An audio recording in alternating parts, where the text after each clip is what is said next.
कुछ क्षण ऐसे बीतते हैं कि जिसको वो जीवन भर याद रखता है और कहता है कि मेरे इतिहास में ये प्रसंग भी हुआ था।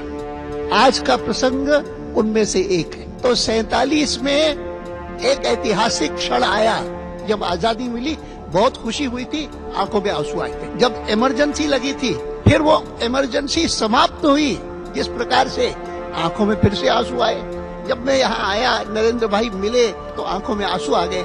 ऐसे ऐतिहासिक प्रसंगों के द्वारा गुजरना, ये भी भारतीय जनता पार्टी और नरेंद्र भाई मोदी की कृपा है कि उन्होंने हमको इसके द्वारा गुजरने का ये अवसर दिया है। आडवाणी जी ने एक शब्द प्रयोग किया, मैं आडवाणी जी से प्रार्थना करता हूं वो शब्द उपयोग न करें।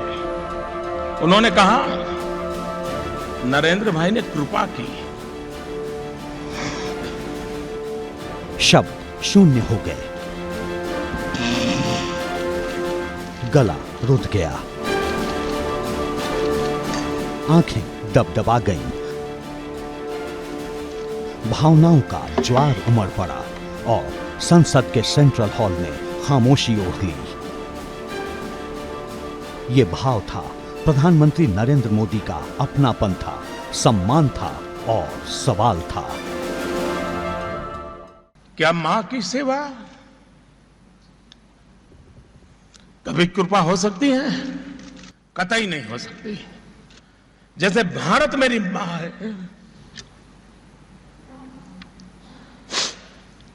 वैसे ही भाजपा भी मेरी मां है।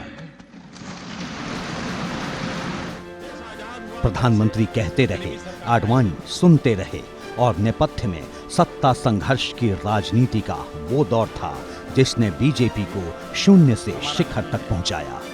5 पीढ़ियों की तपस्या का है।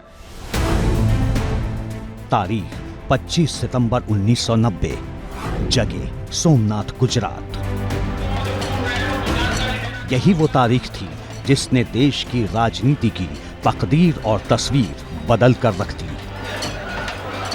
1990 में सितंबर की 25 तारीख को सोमनाथ से लाल कृष्ण आडवाणी की रथ यात्रा शुरू हुई थी, जिसे नाम दिया गया था राम रथ यात्रा, जिसे कामयाब करने की पूरी जिम्मेदारी तब बीजेपी महासचिव रहे नरेंद्र मोदी के जिम्मे थी। लोग कहते हैं कि आप अदालत का फैसला क्यों नहीं मानते? अदालत क्या इस बात का फैसला करेगी कि यहां पर राम का जन्म हुआ था कि नहीं हुआ था? आपसे तो इतनी आशा है, बीच में मत पड़ो, रास्ते में मत आओ, क्योंकि ये जो रथ है, लोक रथ है, जनता का रथ है, जो सोमनाथ से चला है और जिसने मन में संकल्प किया हुआ है कि 30 अक्टूबर को वहां पर पहुंच करके कार सेवा करेंगे और मंदिर वहीं बनाएंगे, उसको कौन रोकेगा? कौन सी सरकार रोकने वाली है? लाल कृष्ण आडवाणी की रथ यात्रा के आह्वान के साथ ही बीजेपी की मुख्य धारा की राजनीति में नरेंद्र मोदी की एंट्री हुई। संघ से पार्टी में आने के बाद मोदी गुजरात से दिल्ली तक की राजनीति को परख रहे थे। तब वे दिल्ली में रह रहे थे। बीजेपी का संगठन नरेंद्र मोदी के मैनेजमेंट स्किल को परख चुका था, लिहाजा आडवाणी की रथ यात्रा का मैनेजमेंट उन्हें थमा दिया गया। टोयोटा ट्रक को भगवा रंग के रथ का रूप दिया गया था।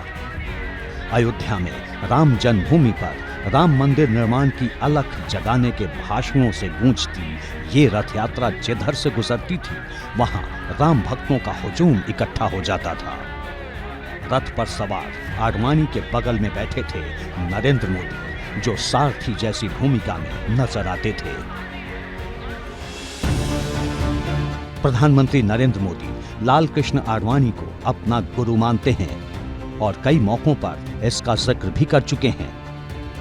आडवाणी का बीजेपी को शिखर तक पहुंचाने में जितना योगदान है, उतना ही नरेंद्र मोदी के सफर में भी।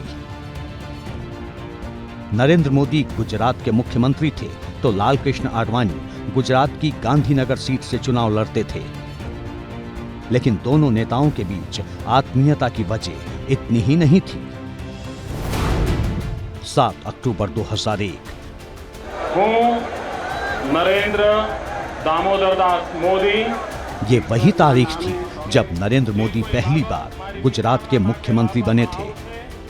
शपथ ग्रहण समारोह में तत्कालीन रक्षा मंत्री जॉर्ज फर्नांडिस, गृह मंत्री लालकृष्ण आडवाणी, उत्तर प्रदेश के तत्कालीन मुख्यमंत्री राजनाथ सिंह समेत बीजेपी के कई दिग्गज मौजूद रहे थे।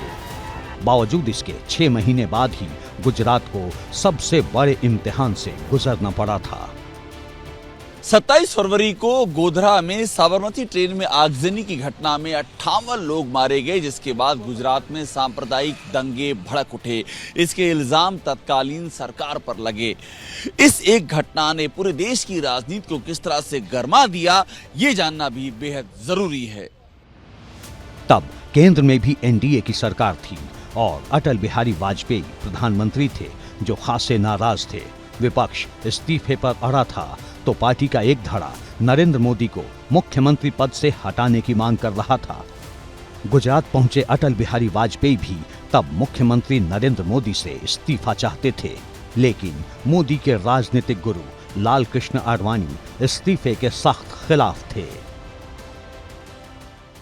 इतिहास का वो एक अध्याय है कि अटल बिहारी वाजपेयी वो चाहते थे कि इनको सीएम के पद से हटाया जाए।